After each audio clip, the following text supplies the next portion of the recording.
Од Велика Британија пристигнаа 3 интересни и целосно неочекувани вести. Првата е од Lotus, но не за автомобил, туку за велосипед. Инженерското оделение на марката во него го има вградено сето свое знаење и умење. Изгледот му е вселенски, предната вилушка иновативна, а кормилото досега невидено.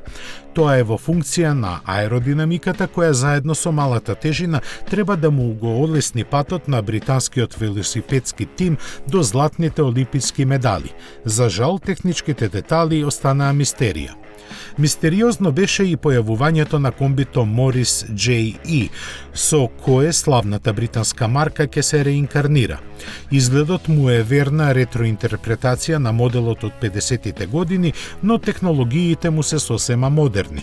Шасијата е модуларна надградба од јагленородни влакна, а погонот електричен и способен за автономија од 320 км.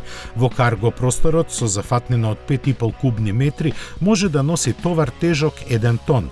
Цената му е поставена на високи 60.000 фунти, а планирано е да започне да се произведува при крајот на 2021 година.